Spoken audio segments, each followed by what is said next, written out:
السلام علیکم ورحمۃ اللہ. یہ دونوں ویڈیوز جو بھی آپ کو اس ویڈیو کے بعد دکھائی جائیں گی انہیں غور سے دیکھیے گا. اسی کلپ میں اٹیچڈ ہیں کہ ایک قادیانی جو کہ اس وقت ڈونلڈ ٹرمپ سے مل رہا ہے اور یہ اردو میں بات کر رہا ہے اور انگریزی میں جو اس کی ٹرانسلیشن کر رہا ہے وہ سلمان تاثیر کا بیٹا ہے. سب سے پہلے تو یہ کہ قادیانی کو باہر بھیجا کیسے گیا.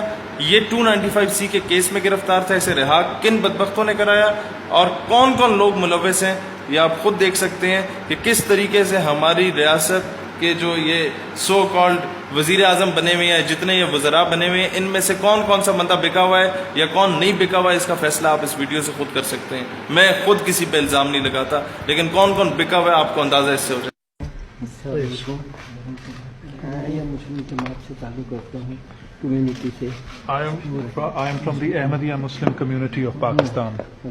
پر ہم 74 میں ہم کو غیر مسلم اقلیت قرار دیا گیا. In 1974 we were declared non-Muslims. ہمارے گھر بھی لوٹ لیے, ہماری دکانیں بھی لوٹ لی. Our houses and shops were looted. کئی گھروں کو آگ لگا دی. Set on fire.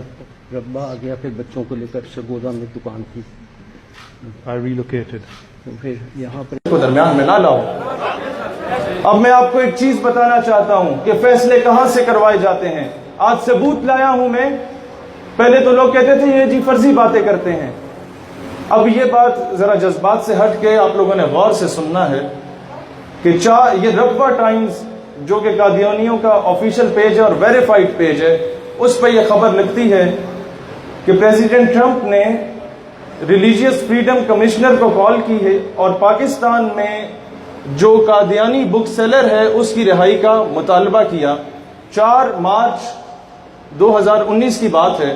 اس کے بعد 11 مارچ کو یونائٹڈ نیشن کا جو نمائندہ ہوتا ہے وہ پاکستان کو کرٹیسائز کرتا ہے کہ تم لوگ قادیانیوں کے ساتھ صحیح رویہ اختیار نہیں کر رہے.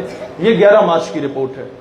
پھر اسی پیج پہ لکھا جاتا ہے 17 مارچ کو کہ یونائٹڈ نیشن نے دوبارہ اور یونائٹڈ اسٹیٹس آف امریکہ نے ان کا جو ریلیجیس فریڈم کا نمائندہ ہے, اس کا جو صدر ہے اس ڈپارٹمنٹ کا, اس نے 17 مارچ کو دوبارہ پاکستان سے کہا کہ آپ قادیانیوں کے ساتھ صحیح رویہ اختیار نہیں کر رہے. اس قادیانی بک سیلر جو کہ توہین رسالت کے قانون پر اس کو سزا عائد ہوئی, فرد جرم عائد ہوا, وہ گرفتار ہے, اسے رہا کیا جائے. 18 تاریخ کو یہ 3rd کلاس آدمی ثاقب نثار $1,00,000 کا چیک وصول کرتا ہے جس پر لکھا ہوتا ہے کہ احمدیہ مسلم کمیونٹی. اس طرف بعد میں آؤں گا. 18 مارچ کو اس کے اگلے دن ہی یہ قادیانیوں سے وہ چیک وصول کرتا ہے ڈیم فنڈ کے نام پہ. اور پھر 20 مارچ کو آتا ہے کہ Pakistan on Monday released an Ahmadi book seller amid increasing pressure from American law makers and religious freedom advocates کہ پاکستان نے 20 مارچ کو اس قادیانی بک سیلر کو رہا کر دیا امریکہ کے پریشر کے انڈر آ کے. اب بولیں فیصلے کہاں سے کروائے جاتے ہیں, یہ چیز بتائیں.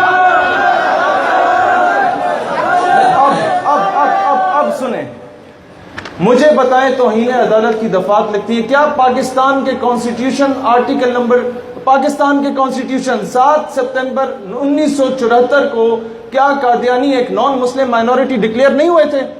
قانونی طور پہ ہوئے تھے. تو کیا پھر ایک ایسا صفحہ, ایک ایسا چیک وصول کرنا جس پہ کیٹیگوریکلی لکھا ہو کہ احمدیہ مسلم کمیونٹی, کیا ثاقب نثار یہ چیک وصول کر کے توہین عدالت کا مرتکب ہوتا یا نہیں ہوتا؟ میں 295C کا ذکر ہی نہیں کرتا, میں توہین رسالت کا ذکر ہی نہیں کرتا, میں قانونی سطح پہ آپ کے آگے بات رکھتا ہوں. کیا یہ 3rd کلاس آدمی جو کہ چیف جسٹس رہا ہے, وہ 3rd کلاس آدمی کیا قانون کی دھجیاں نہیں اڑاتا؟ کیا ہمارے دستور کی دھجیاں نہیں اڑا چکا؟ کون لے گا نوٹس اس کے خلاف؟ چیف جسٹس صاحب, آپ نے سستی شہرت کے لیے یہ حرکتیں تو کی تھیں. جا کے پاکستان میں ہزاروں لاکھوں کیسز پینڈنگ پڑے تھے اور آپ باتھ روموں کے ہاسپٹلز کے غسل خانے جا کے چیک کر رہے تھے. آپ ہمیں یہ بتائیں کہ آپ قانون کی بالادستی کے لیے کیا کر رہے تھے؟ آپ نے تو قانون کی دھجیاں خود اڑائی ہیں.